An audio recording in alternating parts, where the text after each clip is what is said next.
Further synchronization noises. All right. With that introduction, I'm Kerry Cassidy from Project Camelot, and I'm very happy to be here today. We are in an extraordinary place called the Barge. It's next to a bunch of barges here on these little canals here in England, and it's a fabulous setting, I have to say. Right in the area of Salisbury Hill and military bases and whatnot in Pewsbury and surrounding area.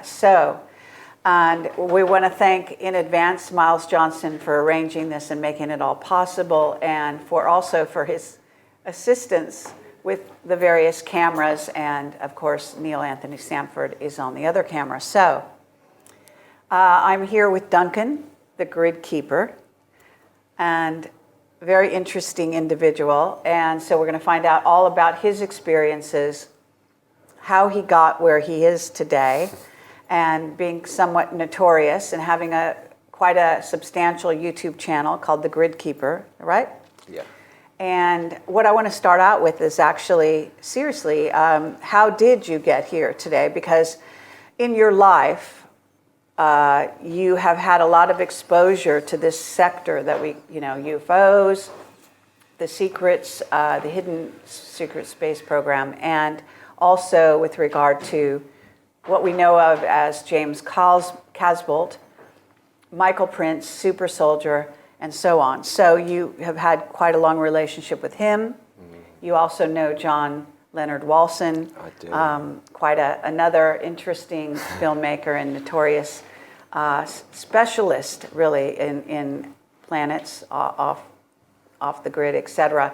information. So let's start out with how you broke into this sector. What was your sort of inciting incident? My family. All right. When I mentioned about King Harold.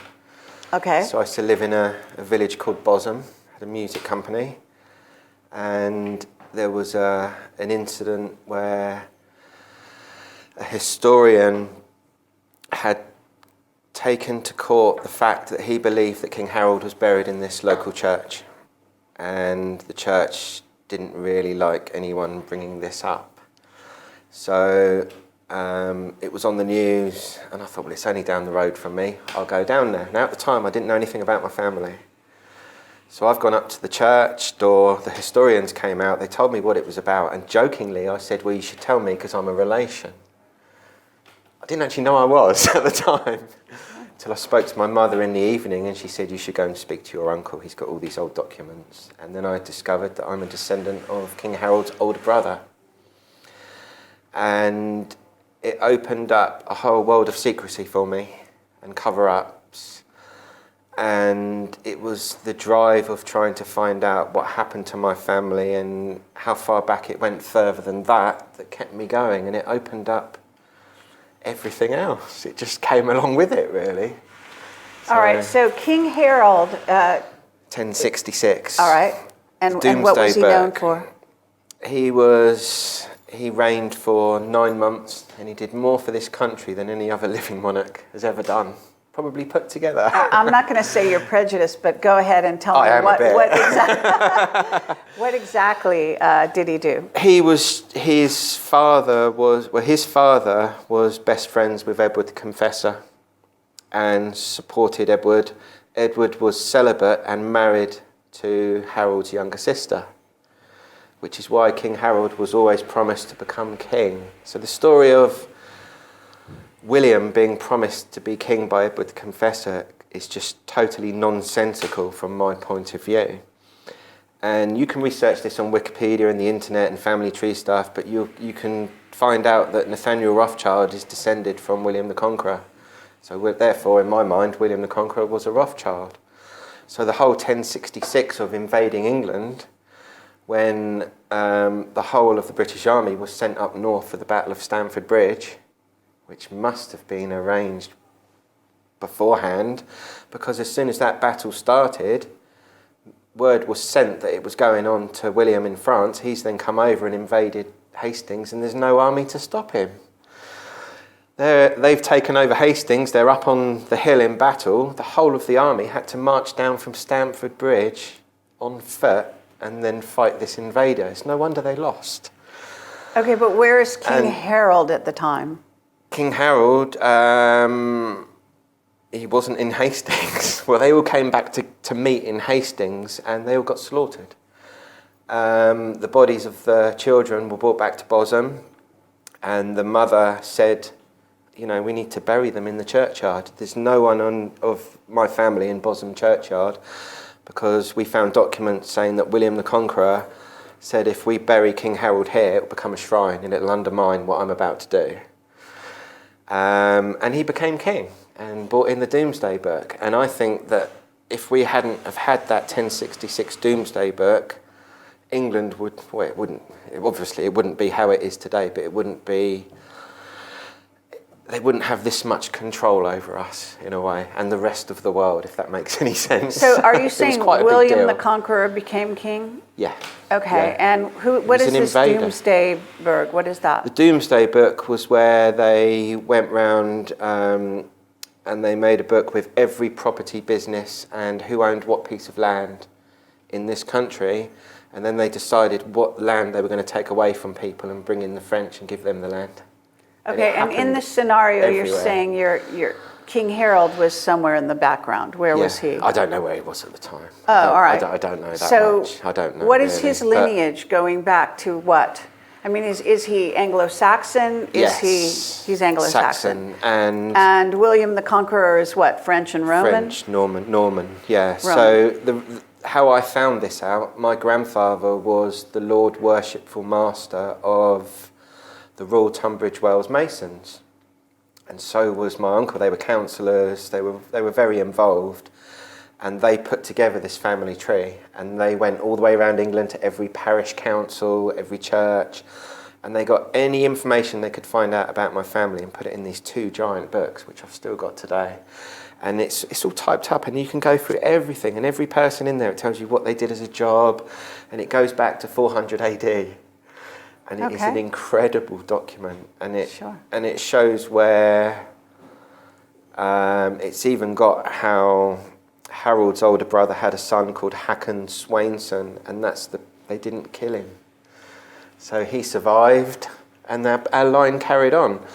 But if you go into Somerset House in London, there's a book in there which shows part of my family tree. And again, it was done by the Masons, and it goes all the way back to the Temple of Karnak in Egypt, to Amun-Ra. So that's where we think we originate from. And it would also explain why, I've told you earlier, when I use Tim's technology, especially with healing, it happens so fast. And Tim tells me it's because I've still got that. So you I've think carried you've got that the DNA, it's come out in me. Right, and so In some let me weird say way. here that I interviewed Tim Rifat, a magician, who is actually on the dark path, according to his own admission. However, it does appear he might have circled round to the light because he's doing things for humanity at this time, which is quite interesting. And you appear to have also be on the side of the light. And you have been a very good friend with Tim Rifat for many years, correct? It's only 2 years. I 2 only years. met Oh, I Tim thought it 2 was- years ago. Okay, but you talk about him as if you knew him before then. I feel like we've known each other forever because as the grid keeper, I was a light worker. I felt like I was a pioneering light worker at the time. I was in all the forums 10 years ago. I was working with Mary Hardy in America, who built the replica of the Giza Pyramid in her garden. And she came over and we made the film series called The Holy Grail Vortex. And she took all the information from the book she wrote in the 80s, came to see me, and we went round to Avebury, Silbury Hill, Merlin's Mound, and we joined it all up and explained to everyone how it was used scientifically to levitate stones to build stone circles. And while I was on this journey, I encountered the Elohim, and I started going to crop circles. A lot of things happened in crop circles. And as far as I was concerned, I was a light worker holding the torch for the Elohim, but I never understood the Elohim until I met Tim. Right. And I then found out I was just being used. Right. like most other people. And Tim showed me who the Elohim really are. Sure. And when he spoke in your interview and he talked about the fifth dimensional beings, the Enochian angels, he didn't mention it, but this is the Elohim. And, Okay, and they are Anunnaki in essence. Sort of. They're not here for our benefit. They're here for their benefit. The wage slave system. Now, a lot of people will disagree with me about this, which is fine. But the wage slave system that we all invest into, the energy you put into working, the energy that's bled off you ultimately goes to the Elohim. And they also run the Elohim Grail code of the ram's horn, which is the symbol for love. So you have two spirals coming down into a point. And because they use that as a machine code, in any love relationship on earth that's in turmoil or misery, the energy that you give off from that, again, goes to the Elohim. And Tim showed me a lot of this, and it started to change the way I saw myself as a light worker. Who am I really working for? I want to save the world and be the good guy, but am I actually making it worse? And then I spent a lot of time with Tim, so did Annie, and he showed us things that just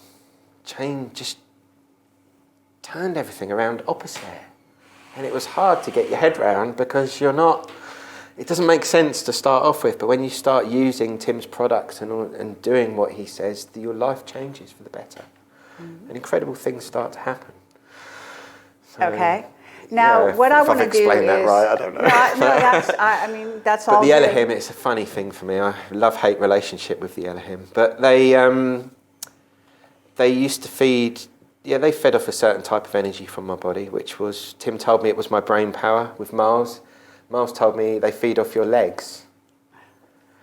Why, I'm not really sure. Well, what they feed off is what I would call Kundalini energy, Yeah. and others would call plasma or orgone. But it's all good. Now, actually, but why we're here is to talk about sort of how you got into a relationship with James Casbolt, aka okay. Michael Prince. Yeah. And so let's kind of go there. We circled back to all of this, but let's go in that direction. I'm remembering it all now. So, when was it? 2006, I was looking at mortgage fraud on the internet, and it led me to someone who was linked to the Probe conference. And they were doing something to do with mortgages, and I rang them up, and he said, would you like to come and stay for the weekend in Blackpool? I'll take you to this conference. And that's when I met Dave. Dave Marrow? No, older guy. Dave Starbuck. Dave Starbuck. Yeah, I stayed in a house with Dave Starbuck and a couple of friends. And we went to the Probe conference, and James was there. And everyone kept saying to me, you got to go and talk to this guy. And we had a chat. I didn't know what he was talking about. And he gave me his CD about the Windsors and Satanism. And me and my friend Sahel, we listened to it in the car on the way home, just looking at each other, screaming every now and again, going, what? And that was my introduction to James. But it was also the same time there was someone there doing a presentation on orbs. And I was absolutely fascinated. Do you remember that woman? She was from Wales. She did a documentary with the BBC, and all their cameras went down when they went to the ley lines. But anyway, my friend sitting next to me, And you can actually pan to Miles. Miles, we can have you on camera. You're a known entity, so if he does ask him a question and Miles says I'm not sure if something- Miles was there at that one when I first met James. I might have met you the year after, I think. Yeah, so Spoke to a few times. I was fascinated about these orbs. What are these orbs about? And so I'll come back to James in a minute, but me and my friend, we went up to a place called Kingly Vale in Sussex, which is the European version of the Valley of the Kings. Every picture we took had hundreds of these orbs in it. We had dogs looking at us, dead cats looking at us, rabbits, people, Egyptian faces, you name it, it was there, and it blew our minds. We then contacted James Casbolt, because he'd given us his phone number, and he said, come down.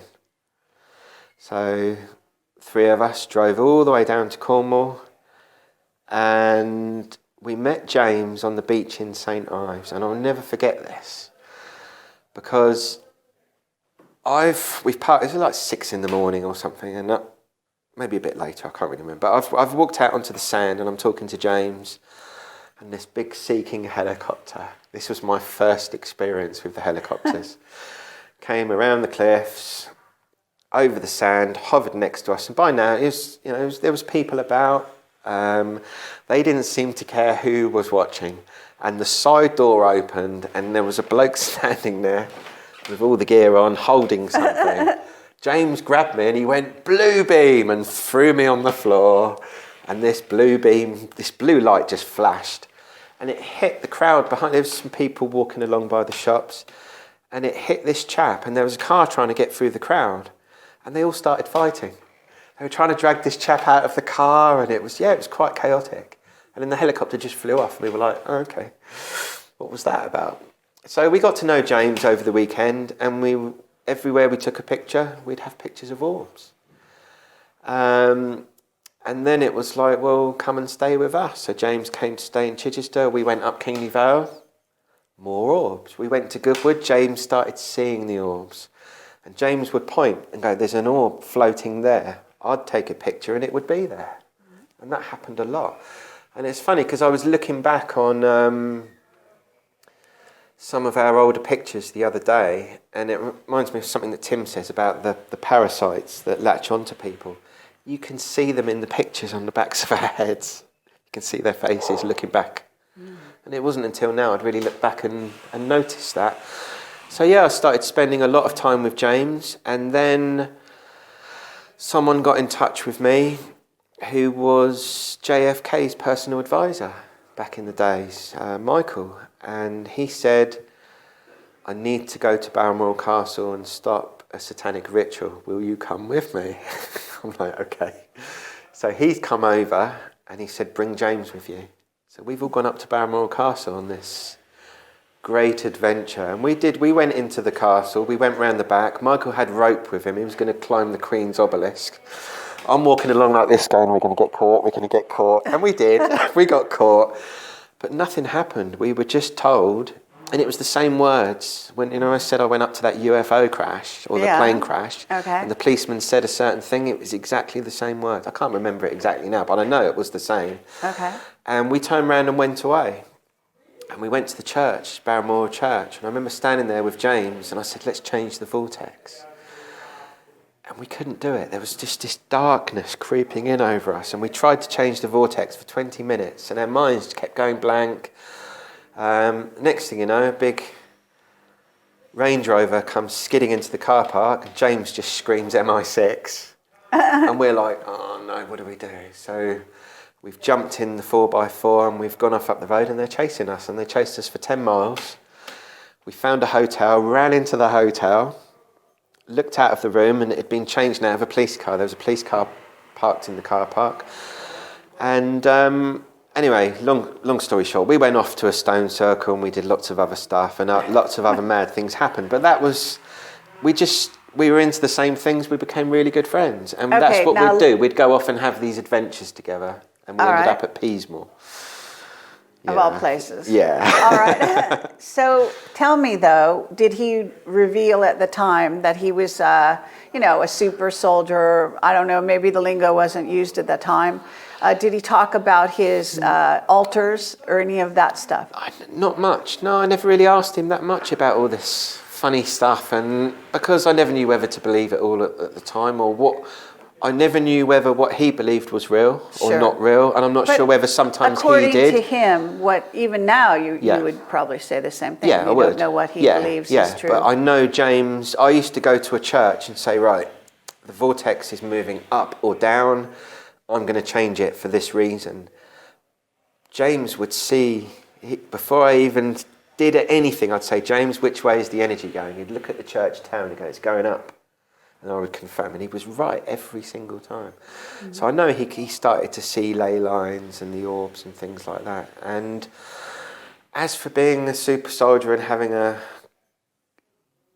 invincible skeleton, I'm not sure how much of that I believe is true. I believe James believes a lot of it's true. I know James can fight. I've sparred with him. I've seen him shadow fight. He's very fast.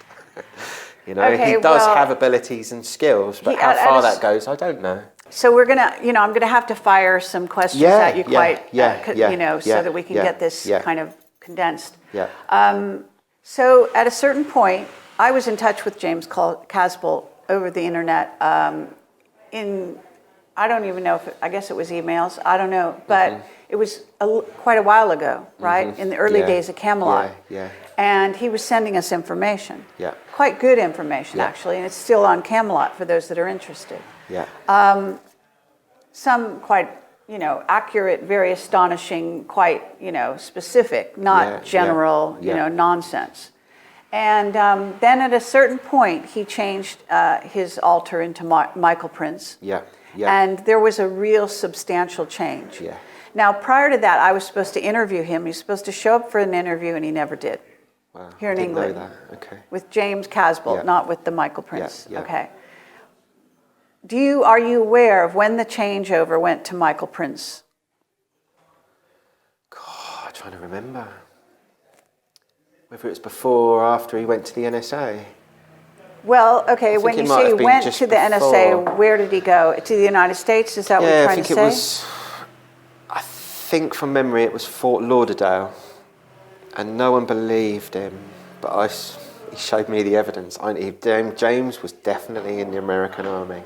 I've seen his yearbook with the colour photos in of James with all these other army people, and it's a full-on glossy book. No, I don't see the point of someone. I've seen some of that as well. Yeah, I've held it. I've read it, Okay. and I've held his son's birth certificate that said he was born in a military hospital. And when Hayley had the baby, they wanted it to happen at home in their flat. James swears to me the baby was born in the flat, but we now think that they recreated his flat in an underground base and put them all in it. The birth certificate says, I should know, I can't remember. It was underneath, I don't think it was Denver Airport. It might have been Colorado, something. It was underneath some airport, this military thing. It was written on this birth certificate, and he showed it to me. Actually, I think it was in the southern United States over towards the east, not the west. Was it? But I don't know why I think that. I can't remember. Okay, so... Yeah, don't quote me on any of that. No, it doesn't, places. it's I'm not like sure. that crucial. Yeah. So at a certain point, he became Michael Prince. At a certain point, I interviewed him at a UFO conference that happened in, wasn't Laughlin, but it was kind of outside the outskirts of it. It was a strange place that time that Laurie and Fenton set up for super soldiers. Yeah. Was that it? Yes. Oh, you were there. That's right. We had that whole. You had that strange I wish I was there. experience. You didn't go. I'd have loved to have been at that if that happened. But at that point, he was definitely on the Michael Prince side of things. This might have happened before then, because he thought he was the reincarnation of Prince Michael, Archangel Michael. Oh, okay, that's pretty general. Michael Prince. Yeah, right. That's what he used to say. Okay, fair enough. And I have problems with that. Okay, well, for other reasons. I would too, for a number of other reasons. I'm not saying it's not true, but I have problems with certain entities that have done certain things. Yeah, I and these so-called angels are not really angelic in the sense we think about them. No, well, I just want to say it. So Michael, Gabriel, and Raphael are the Abraham ritual, which made the Goyim, and we're all Goyim, so I don't approve. I really don't. Well, it's okay. But but you knew both individuals, right? Yeah. The same person, but in different altars. Yeah. And when you related to Michael Prince, were you relating to him the way you were relating to James Casbolt? Yes. I didn't like all that stuff. But didn't you notice a personality change? Because I did. Yeah, bits and bobs, but I didn't know it was down to his experiences or what he'd gone through and that was changing him, or whether it was all to his mind control. I see. I was never quite sure about that. All right, what about the idea that his father was, I don't know, some kind of petty thief or something, No, and I'll tell they you were both exactly thrown what his into father jail? did. Do you think that was true? Yeah, I do. His father was a drug smuggler for MI6, cocaine. Oh, okay. So he had a fruit and veg company, which was linked to Spain. So they'd pack up all the fruit and veg, put a few kilos of coke in it. That would come into the beach in St. Ives, and there'd be the mini black helicopters and everything. But his father was told, this is black ops. If you get caught, we'll all disappear. I can't remember if he got caught or grassed up, but something went wrong and he ended up in prison. And because of what he knew, they killed him. That was James's motivation for everything. Everything you've ever heard from James, he was motivated by his father's death in prison because he was killed for the wrong reasons. Okay. For working for the wrong people. Right. And I believe that's true. I've always felt it's right and it's always made sense to me. All right. You know, I really But do. in a certain sense, somehow that ended up, I think James went to prison as well around that time. When his father went into prison, subsequently, James was in Did prison he? for a period of time. I didn't know that. This is just my memory. Yeah. It might have been true. part of the Yeah. James Casbolt story, you know what I'm saying? Yeah. It could have been. He was addicted to heroin at one point, wasn't he? Was he? So why did he go to prison? Was it drug related? It was drug related to what his father's business was. That was my understanding. Okay. You know, I related might know. somehow. I just can't remember. Okay, He it doesn't probably matter. did tell me this. So, what was interesting is that Casbolt was quite an intellectual. Mm-hmm. You know what I mean? Whereas Michael Prince is much more, for lack of a better word, man of action. Yeah. You know? Yeah. I get And that. when I interviewed him at that conference, he was with Max Spears. Yeah. And he was also indicating to me, and I think probably everyone else, and Miles can substantiate this if he likes, was that he was running, as he called it, all the other super soldiers. Like in some managerial capacity Yeah. or supervisory, he was in charge. And there is no doubt that Yeah. Max Spears was looking to Michael at that time as sort of taking his direction from him, what he could say, what he couldn't say. Yeah. On camera, he basically says, This is stop. okay, we're still running though. No, but we're not recording your mics. Okay.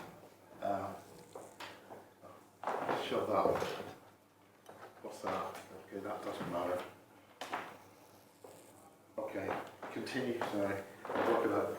Okay, the mic's no longer working? No, that backup mic, those mics are going. Okay, that's These all right. are right? That's Okay. all right. That's all right. So, so he said on camera that he was a Nazi and proud of it. Okay. And I think they both acknowledged at that point. Then there was a happening at that conference in which Miles and a bunch of people that night believed they were taken away. All of us. Right. Yeah. But I was not. I was in the hotel, Okay. but I was with, Yeah. I think I was with someone. I can't remember who I was with there, actually. Strange. Well, for the record, you interviewed Belinda Leslie, who explained the whole thing. Oh, no, not really. No? No. Everybody was taken. Yeah. And you were part of it, and everybody was told to be compliant. I was taken the second. I was not, though. But Melinda's memory will also be altered, you know. Everyone has their own approach. It was an interesting evening, but that's what you came up with in the morning, right? Yeah. And a lot of people substantiated what you had to say. But there was a happening that night, for sure. It's just my intuition that I was left out of that group for some reason, whatever that was.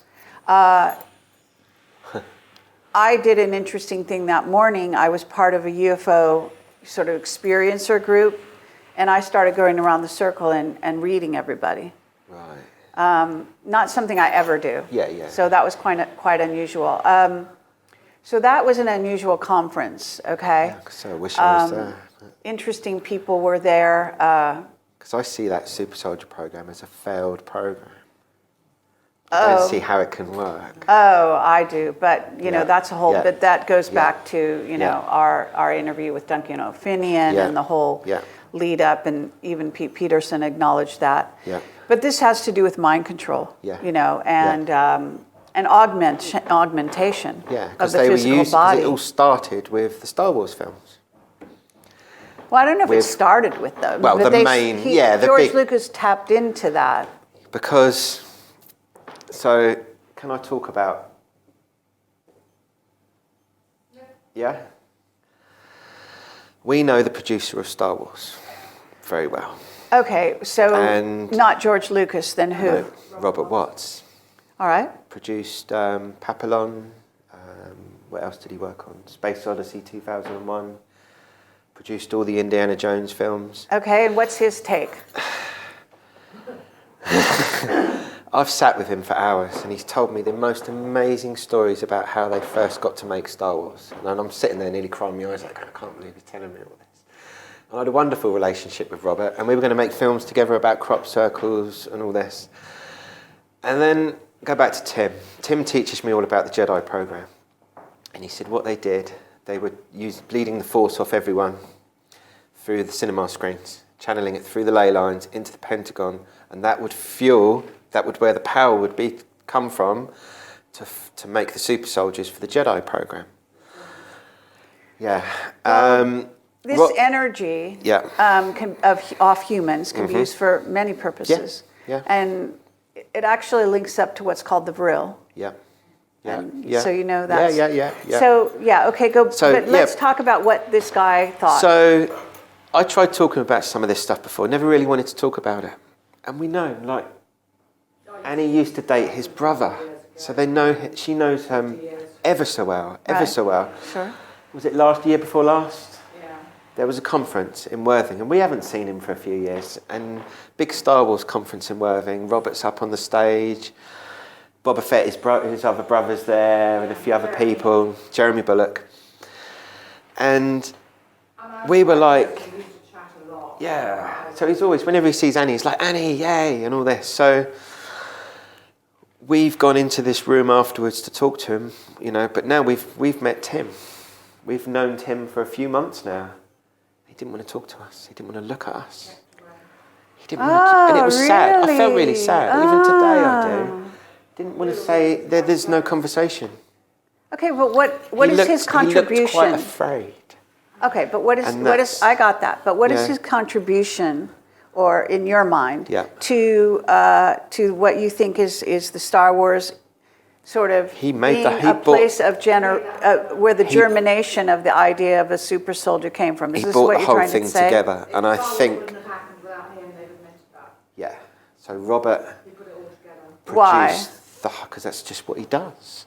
But we don't, because we can. Well, okay, we never found this out. Okay, is he taking credit for George Lucas's? No, that's what people in the industry have said. No, just producing it. No, he didn't write it or direct it or anything like that. He just produced it. He just put the whole thing together for them, with them. He was like the location manager, but he gelled the whole thing. He was executive producer. He made it happen. He's the make it happen man. Yes. That's I what mean, he does. I've worked in Hollywood for 20 years. I'm very familiar with the process. But, you know, what I'm interested in, I mean, would he do an interview, this individual? No? Well, you said he was on stage. He wouldn't even, speaking talking publicly. about normal Star Wars in front of people dressed up in Jedi stuff and Luke Skywalker. Fair enough. It was that type of conference. There was a lot of truth and you know, metaphor and but the all fact that he wouldn't even, you know, he said hello. I got him to sign some more of his pictures for me. You never asked him about it, though? You never found out? I couldn't. Is he afraid of Tim because he's gone against the No, I don't think magicians? I don't think it's the fact that it's Tim. I think someone has told him that we know what the Jedi program was really about. Okay, what do you think it was really about?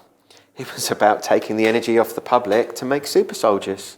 Right, so what is that's still a super soldier program. It doesn't matter where they get the energy. Yeah. Right. But he won't, you know, like I said, he wouldn't talk to us. And I don't think I'll ever speak to him again. I don't know how that would happen. It's a shame, really. I really like him. Yeah, I respect what he's done, no matter what that was about. This I respect actually sounds shades of Stanley Kubrick. Yeah. Okay. Yeah. So, and he must have known, he's English, he must have known Stanley Kubrick. Yeah, oh he did, yeah. And he made, do you know Secret of the Sphinx with Charlton Heston? He made that. Yeah, Secrets Under the Sphinx. You can find it on the internet. It's really old, from the 80s. Is this a documentary? Yeah. I see. And they were talking about all this weirdy stuff and a UFO being in the ground under it and all these other things. All right. So I know he was out there. And Robert was given, he told me, he was given a cassette tape for meditation. And his friend said to him, if someone famous gave it to him and said, when you're relaxed, play this tape. Da, da, da. Anyway, so he's gone to Egypt with Charlton Heston to make this documentary. Back then, you could get inside the pyramid. He's in the King's Chamber. Sure. He's on his own. He's got his Walkman. Yeah. And he sat there He's not listened to any of it yet. He's pushed play, and the voice came on, and it said, "Breathe in deeply." Now imagine yourself sitting in the King's Chamber of the Giza Pyramid. Right. I thought, what a wonderful thing. Yeah. So he's had people come to him. He's been involved in the real Crystal Skull, which is what Steven been around Spielberg them. then went on to make the film about it. So, All right. yeah, this man's got a lot to tell the world, a lot to offer, but whether we'll ever get that chance to Okay, hear and his from him, name I is don't know. Robert Watts. Watts. Yeah, I you think can, I've anyone heard can of look him. him up. Wikipedia, Yeah. IMDb, whatever. No. Yeah. And Lucas actually took them. Love him to bits. I love him to bits. Okay, Yeah. then Yeah. if you think he knew Kubrick? Yeah, back in the day. Yeah. He was location manager for 2001, I think, wasn't he? I don't think he was producer, so he would have known. So him, he yeah. would be maybe a bit younger than Kubrick at Yeah, the time. and so you remember the monolith Sure. on the moon? Yeah. Do you remember Wilson's monolith? I In don't. one of his films, he found this tower on the moon like that with a bridge coming off it. Sure. We even went to show it to Patrick Moore. And when we sat there and showed this to Robert, we watched all Wilson's films with us. And he went, "I knew there was one there." That's all I've ever got out of him, really. Yeah. All right. Fair enough. So if you ever get the chance to speak to him, do it. But Yeah, sounds fun. You know? Sounds like a fascinating guy. I'm very interested in the whole Kubrick mystery, what he traded off in order to do what he did, what kind of deal was made, and the fact that they just had an exhibit at the museum here in London. yeah. Like 6 months ago of all of Kubrick's Really? stuff. Yeah, Oh, it was wow, I didn't know fabulous. that. But Be nice they to don't go breathe to. a word about what he was really talking about No. in his films. And the thing is, it's like Robert, he's very old now, and it's going to get to the point where none of these people will be Where left to nobody tell us remembers, anything. yeah. It'll be gone. That's And I think that's true. such a shame, That's really. true. You Okay, know, now I really tell do. me, okay, so you have had a lot of dealings with John Walson. And I know him better than anyone. All right. I really do. I'll take yeah. your word for it. Yeah, we spent a and lot of time together over the years, a lot. Yeah. Now, are you able to tell the Crashed Ufo story that you told me earlier off camera Yeah. on this? Yeah. Because I think it's quite fascinating, and Yeah. especially the very tall alien. That's quite Yeah. cool. I mean, and John actually filmed the thing, and then you've got it on the internet, but people Yeah. don't really realize, right? No one believes it's real, so Yeah. what can you do? And then I showed you the other film Yes. where there's two aliens either inside a spaceship or inside an underground base. You know, the person holding the camera is very scared. You can hear it in their voice. You can just about make out the table and a blanket over someone, and the alien standing there with his hand on the leg, and the camera's looking down from the top, and the alien looks up. Yeah. It's And quite I told you interesting. earlier, when he gave me that, he was very upset about it, and didn't say I couldn't talk about it, just said never ask him about it. And for me, it's the most mind-blowing thing I've ever seen. And I mentioned earlier, when we were at Probe, I had a photo of this alien looking straight into the camera, and I gave it to one of the remote viewers. And if you're watching this, I'm sorry I did that to you. At the back of the room, and he put his hand on it and just went, "Ah, don't do that to me," and grabbed his head. And I went, "Oh, this is real." Now, yeah, people don't believe it, and people have said, "Oh, you took that off a movie." And I'm like, well, can someone just tell me where I took this from? Because Wilson gave it to me on a raw tape from a video camera, and I just looped it up because it was only 3 seconds long, put it on YouTube, that's it. Okay, so let's So- talk about there was what you guys thought was a crashed UFO, right? Yeah, You so thought it was a crashed right, UFO. I'll keep this one short because I And could talk for hours that about would be this. good. And then it wasn't a crashed UFO, but It was an aeroplane. describe this setting and everything that happened. So, friend rang me up, something's fallen out of the sky. We've driven up to the top of Goodwood, round the back.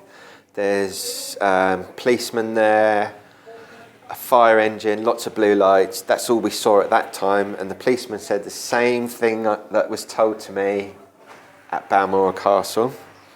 We've then gone up to the hill, looked down at the lights, couldn't work out what was going on. There was a military fire engine there as well. Where did that come from?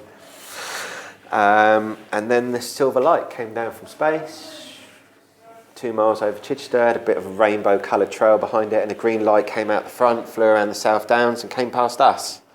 Still to this day, the most weirdest thing that's ever happened to me in my life, and I've seen weird. And you had a camera on you. Had a camera on me. I couldn't move. I didn't know what to do because oh, I must be in dream time. This isn't real. This doesn't happen.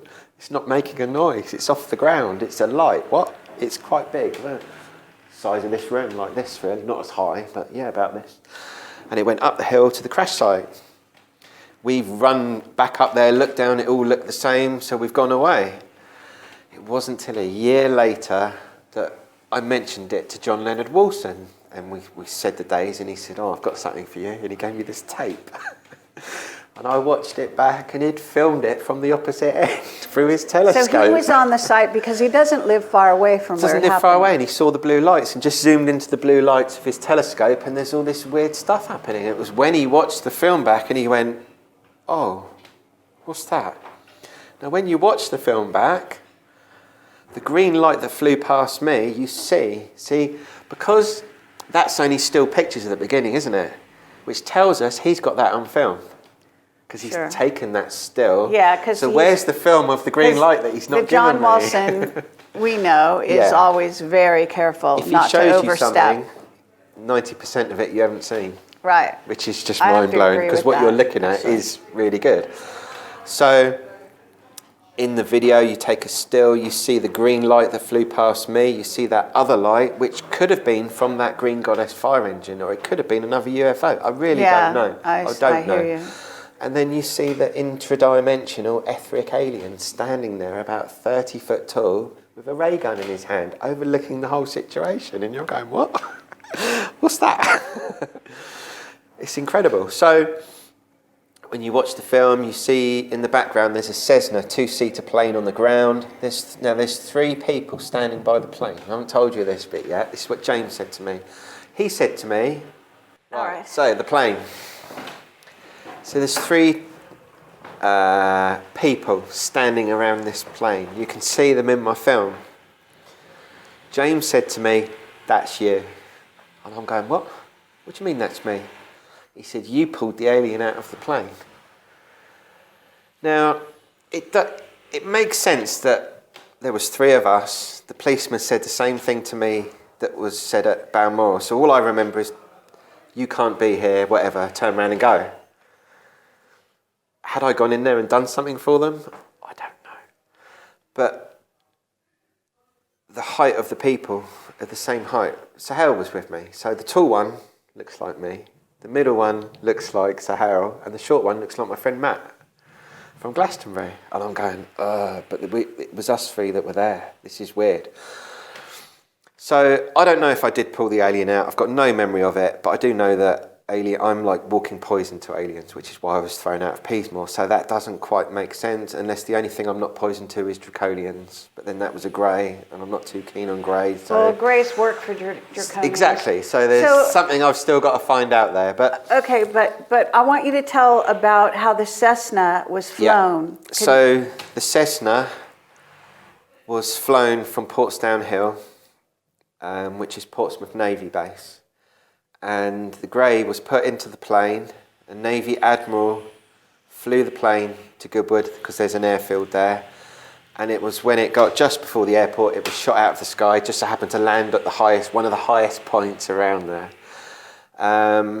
When you look at the film, the only thing pulled out is a grey alien. And okay, but was it actually shot out of the sky, or was it actually gently I put think it down would have been so gently it didn't, put down. Yeah, you know? It's not smashed in smithereens. No, It actually was made to land. My friend that witnessed it just saw a flash of light and then this light coming down. Now it didn't go, it was like that. Yeah, and it's not demolished. So the plane is still intact. The only damage you can see on the plane is, well, actually the wheels, Cessna, Well, whether it has wheels that come out or not, I don't know. But that plane is sitting flat on the ground. Right. So the wheels are either squashed or the wheels were never brought out. Exactly. Yeah.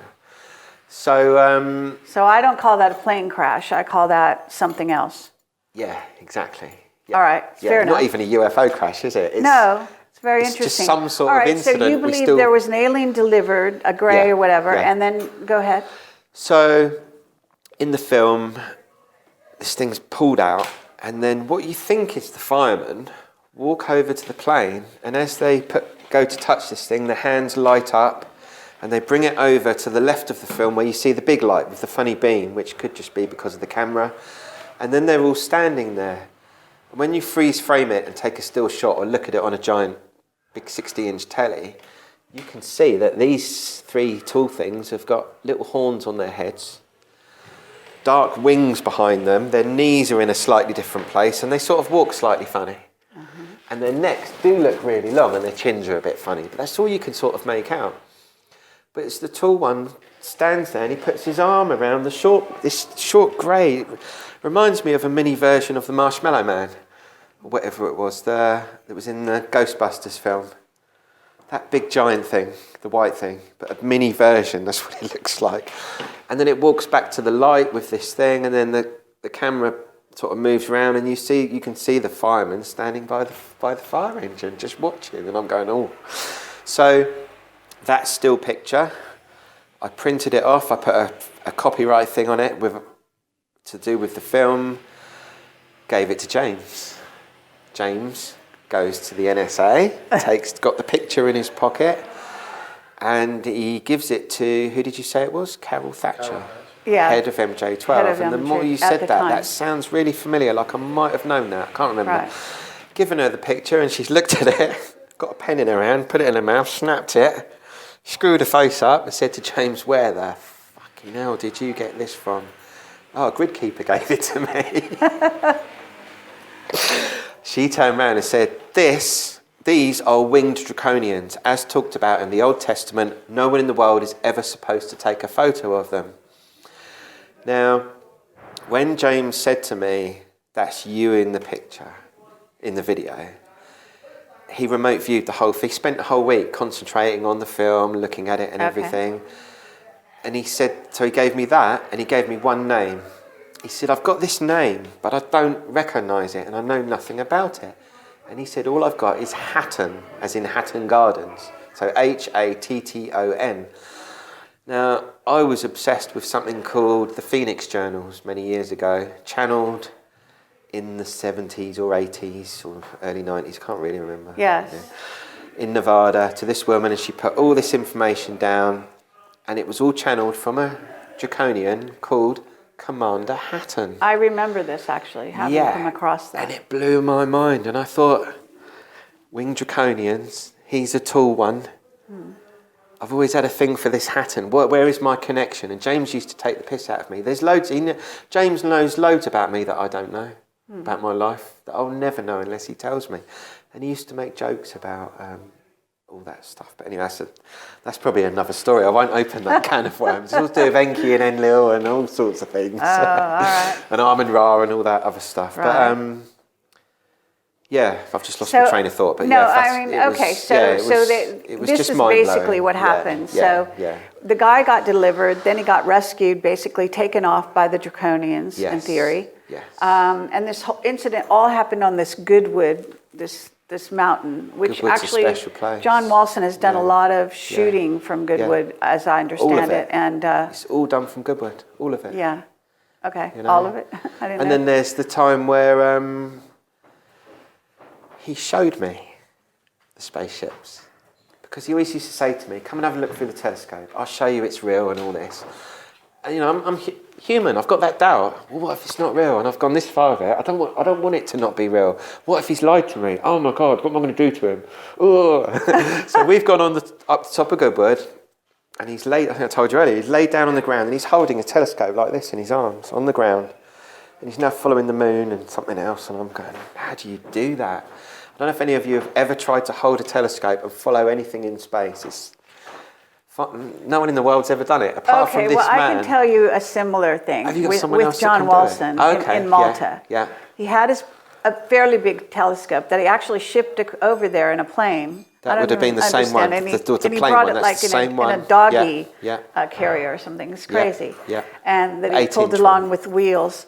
And we wanted to look at the UFOs because that night we went on top of a very high-rise hotel. Yeah. I think it was the Intercontinental, but don't quote me on that. So we're up on top very night, and it's kind of hazy, and we wanted to see the UFOs. And then what he would do was he would actually know where to go and see. And so he'd aim the telescope, and see that later I realized that that's not so easy to do, is to know where is the UFO going to be so that you can track it, right? Yeah. So he's very good at he has sort of a sixth sense, if you want to call it that. Yeah. And he's actually said this before, where he knows where to focus the telescope. He gets sort of a message. And it's because he's so at one with his equipment, you know, that it just becomes, part of him. And he gets the message and he just does whatever he's getting the indicator to do. I don't think he would mind us saying this about him. No, but you know, it's very interesting. That time when he was doing that, and he said to me, choose a star. I said, Sirius, point it at Sirius. And he zoomed in, and you see this light, and as he gets closer, the light starts to change. And all of a sudden, there's just this spaceship. There's this square-looking thing with a thing sticking out. Not the light you'd see of a star. And I just lost my shit and freaked out. I smoked about 20 fags, or half an hour. I was just going through them like this. I was pacing up and down. I was jumping around. I was banging myself on the head. Why? Because he had his video camera on the back of the telescope and there was no tape in it. Because I thought he was going to trick me by playing something and pretend he's looking at it. But it was real. But it wasn't recorded either. No, he couldn't record. There's no tape in it. I recorded it from my video camera. All right. So I recorded him filming it, and you can see the back of the camera and everything. Right. I've put that on YouTube. Of course, most people didn't believe it, but why would we believe all this stuff? How conditioned we all are, you know. Spaceships, what are you talking about? You know, even now in 2019, it's still a bit out there. All right. But it isn't, is it? It's real. No, it's very real. Skepticism keeps you sane. Oh yeah, and the other one kills you or something. I can't remember, but it reminds me of that. So now we're at this very interesting place, and Miles, you were talking about Silsbury Hill, right? And this base, Silsbury Hill, and there's a base in, what is it called? Yatesbury Field. Yatesbury. It's a former airfield. Well, it still is. If you come here to do crop circles and see them, you can take a little micro ride from there. A lot of horrible crop circles used to appear there. The small ones, the dirty, horrible, the ones you walk in and go, oh, I'm walking straight out. Used to appear at the end of Yates Field. Yes, and that's the ones that did. Do you remember when they did the Weetabix one?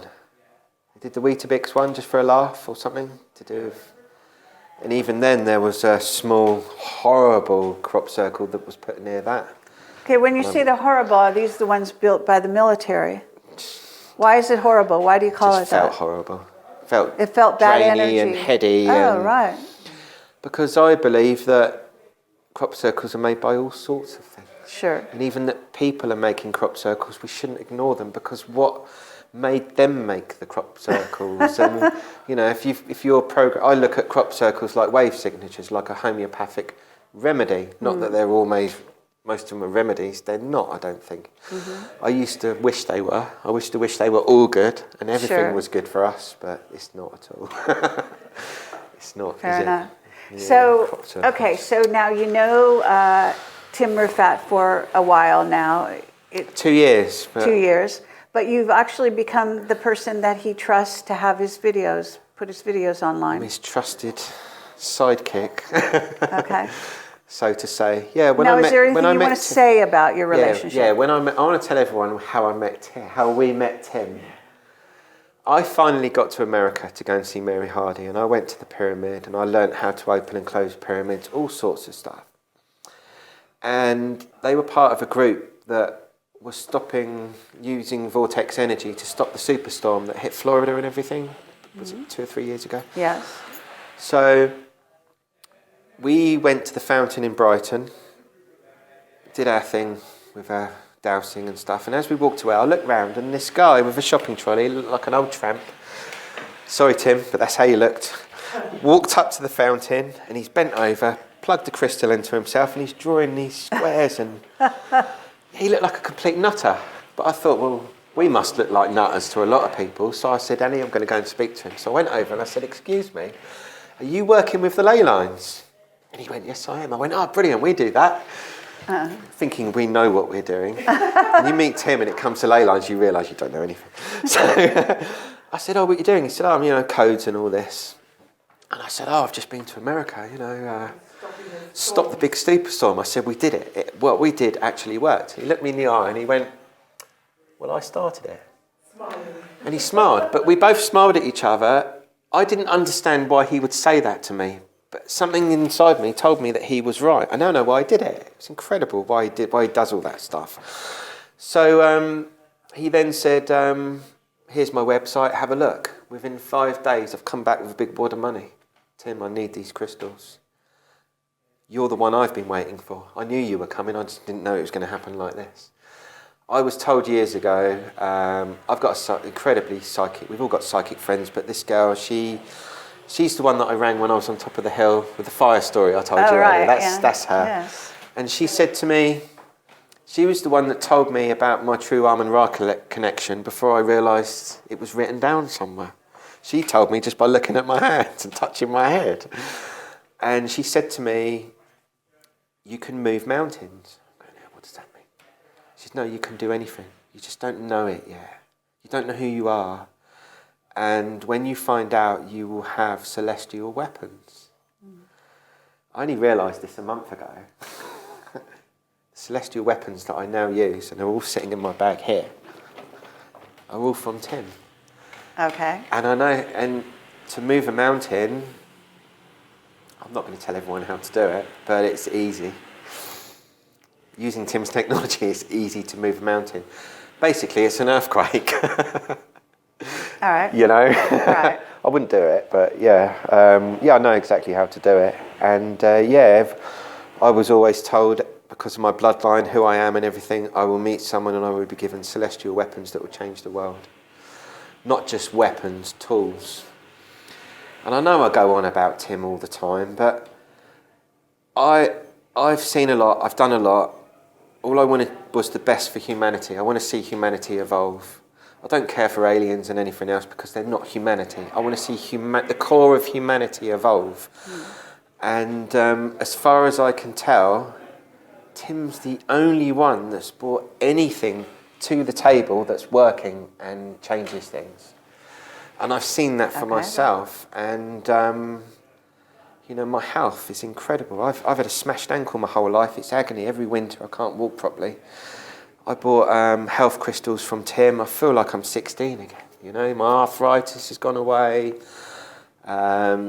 He's taught me how I can eat whatever I like and change the molecules in the food, and you taste and feel the difference. Mm-hmm. I'm using his anti-aging technology, which Annie's also using. Oh yeah, and we've been tested on a bioresonance machine that we've been tested on for years. Yeah. After the UFO incident, I was tested on the bioresonance machine, and the woman looked at me and she said, "Have you ever come into contact with an alien artifact?" I'm going, "What are you asking me that for?" She said, "You've got more gamma radiation in you than I've ever seen in anyone in my entire life of doing this." I'm going, "Oh, well, I'm going to die or what?" But since I met Tim and he gave me my nuclear crystals, it's gone. Straight away, gone. So I started using Tim's anti-aging health technology. And he went to get tested on the bioresonance machine, and what the machine does, they should have one of these in every hospital. I don't know why they don't. It tells you everything about your body. And it said blood age, so they can measure your blood cell to your year age. So if you drink and smoke, so I'm 45, my blood age might be 50 or 60. It doesn't go the other way. Biological cellular age. So Annie's came back as a 10-year-old girl. And we're going, what? Is the machine broken?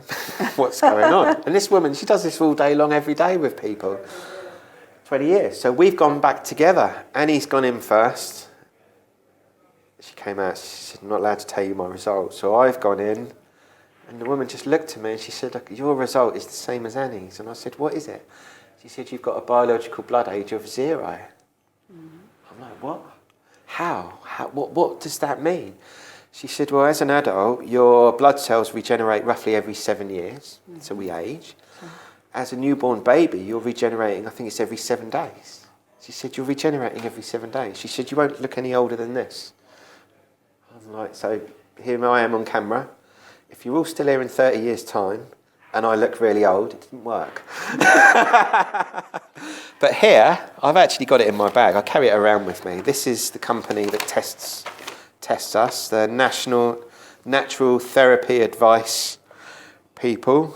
And this tells you lots of things. It tells you about I smoke.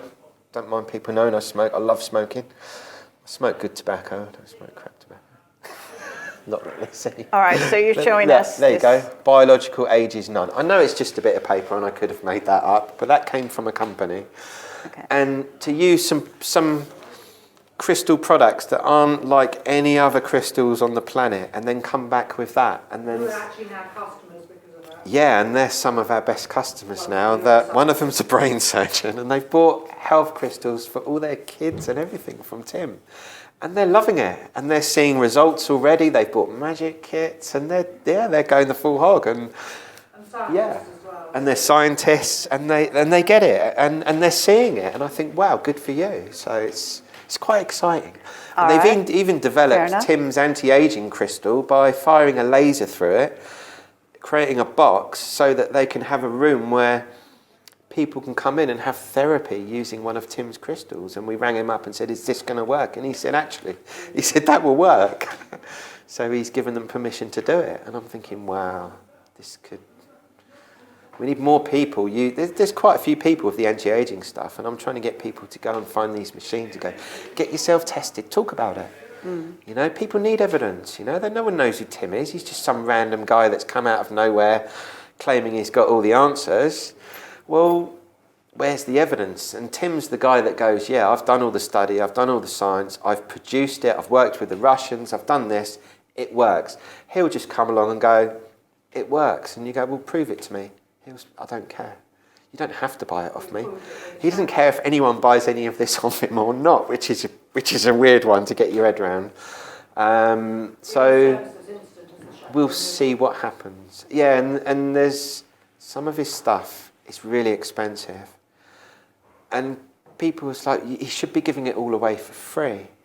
Now, if Tim helps, I mentioned Goyim earlier, you can't just go and help a Goyim without being condemned by cosmic law because you're guilty of... Anyway, that's another story. So, what did you just say? Wait. That's it, the chakra thing. What do you consider a Goyim? What is that? Someone who takes all the shit from all the rich people. So... The elite families, the 13 families, are descended from the 13 moneylenders that Jesus threw out of the temple. They were Sanhedrin Illuminati, founded by King Solomon, who did the Goetic demons. So the 13 bloodline families that run today are all descended from them. So they had to perform, are we done? Huge occult rituals for their future ancestors. The Abraham ritual with Michael, Gabriel and Raphael allowed that bloodline to stay in power, live a long time, gain a lot of stuff. But the Jesus thing was to then put Jesus on a cross, which is a box, consciousness in a box. If you fold up a cross, you've got a box, which is the cube of Saturn. Mm-hmm. And that was nothing but a scapegoat ritual so that any of the descendants of the 13 bloodlines in the future can do whatever they want to the Goyim, and the Goyim still suffer, and they get all the karma from the elite for doing it. I've never agreed with that. And that's a core secret of the Illuminati, never been spoken about on camera by anyone in the world apart from now. Tim does a chakra removal service, and I think most people think it's a joke. And he had a lot of issues with her chakras. No awareness. Lots of them with Kundalini and she's done Kundalini work. She's done all of that stuff. Yeah. And Tim said, "Well, I can remove them all. Pull out the Zion parasite. So the Zion parasite is installed into every human when they're born. It becomes your inner voice." Now this is another interview for me to explain all this properly, or people will just argue with me and go, "That's not true." Yeah, I mean, but it's okay. So, I mean, this is a launch pad. Yeah. So I said to Annie, we should get this chakra removal done. So it was expensive. It's not cheap. It's thousands. Now, why would Tim charge $10,000 to remove your chakras? Why can't he just do it for you? But the amount of energy he has to use to pull them out, Okay, And well, he's then not pull out- pulling out a chakra. He's So- pulling out, he might be pulling things out of it. No, destroying it, gone. She's Right, got no yeah, chakras. I mean, yeah, that's burnt your away. point of view, but yeah. So, From my point of view, I knew Yeah. how I felt before. The week Yeah. before, Right. I was attacked non-stop and was still And he- suicidal. But it's not the he same. built here a breath. It's all lingo, you know. It's okay. It's as I'm saying, it's no metaphor, it's what he did. I understand, Yeah, but yeah, what yeah. I'm saying is whether Yeah. you remove it, whether Yeah. you take something out of it and destroyed it's it, yeah. cleared Yeah. is another. Oh, it's, gone. It's Burnt them away. semantics. Yeah, It's burnt them clear. away. So he then built her a new awareness. Brand new awareness right in front of me. Okay. I was fucked. Yeah, proper fucked. And I'm standing there, it's on YouTube. People don't believe it. They think it's a joke just so we can rinse them of money. But money is complex number energy. Complex number energy is used to build reality. So, yeah, we sell products. We put money in the bank. We don't touch the money because we use that to continue what we're doing. We use the energy from it. So that's why Tim charges for all the things he does, you know. And £1,000 for a crystal that can let you live between 200 and 4 years old. People think it's a joke. Only 2 people have bought that one so far. It's only been out for a couple of weeks, but only 2 people have bought it. And I think life's cheap for people. Okay. You know? Okay. But, So but anyway, we're not doing that right here. Yeah, Okay. no, So no, we're not yeah. promoting that sort of thing. Yeah, I didn't mean to. You can cut that out. I'm not trying to promote anything. That's okay. I mean, I get where you're going. Yeah, So, yeah, okay, so yeah. at this moment, what you were actually talking about was that Yeah. an Illuminati taking energy from people Yeah. and pulling it out of them and Yeah. then basically using it to Yeah. do magic. So the And that's a very common thing. Yeah. And that's actually known, Yeah. very well known. And a lot of the energies are never talked about, and this is why I've been put off by the Palladians and all that, giving humans information. Well, they haven't given them enough information, because free will is an energy, and it has a name, and it's called hyperinfinity. I didn't know that till I met Tim, and he showed me the science of it, and I'm going, why don't they talk about this stuff, you know? Why don't they say what's really going on? All these top secrets of the Illuminati. A being could have channeled that to someone. Why haven't they? You know? enough, And I used yes. to collect channelings by the thousands. I had a room full of binders going back 10, 15 years, and I was obsessed with But a all lot of of them. this channeling is churn. But I'm glad I did It's it. just a repetitive, yeah. you know, bunch of information that, And- as you say, it never actually goes up above a certain level. No, and it's been going on since the 60s. Right. We're going to ascend this year. We're going to ascend this year. Did you know that? Just like we were in the 60s. Just like we will you'll all be dead. You know, it doesn't work. Right. People need to change. So from my point of view, I've now put all religion, all occultism, all light working. I've put everyone in the same boat. They're all doomed unless they wake up, because they haven't woken up. But where's the information going to come from? Well, as far as I can see, Tim's the only one who's ever brought forward these core secrets because he worked for them. And they ended up in this fight. He ended up in this fight with the Rothschilds. It went public. Tim's like, well, I can say what I like now. So he's published all of it on his websites. All these core secrets. And even if people read... Nostradamus mentioned. That's it, yeah. Last chapter. Nostradamus. I need to get permission to tell you how I know this. Yeah. But it blew my mind the other week when I found out how this happened. But I believe that the last chapter that Nostradamus ever wrote in his book is about Tim. All right, well, this is going to sound a little like idol worship here. You know? Yeah. No, go and read it. Just go and read the last chapter. Yeah. Yeah. Well, Okay. Tim's total intent manifests. So Tim's cosmic law book in the earth. That's why he can do all this. He's the only one that can do all this. I don't agree. You know, I know you don't. That's Yeah. fine. I knew that. I know that. Yeah, Yeah. I know. That's fine. That's It's why I not think one it's person. healthy You know, to talk like all this. of these powers we Yeah. all have. Yeah. You know, so Yeah, it's but not no one one's person. doing anything. Well, Nothing's- actually, on the contrary, you they know? are. Are they? Yeah, we are. There are Okay. many Yeah. people. He's not the only one. What I do about- believe he's yeah, doing but some who's doing things. anything about anti-aging and living? We all to- are. Absolutely. Oh, yeah. Okay. Yeah, there's a lot. So you a can lot live of to 200 that. then, doing what you're doing. Is that what you believe? I think it's very possible. Okay. I do. Yeah. Yeah, that's Kundalini activation.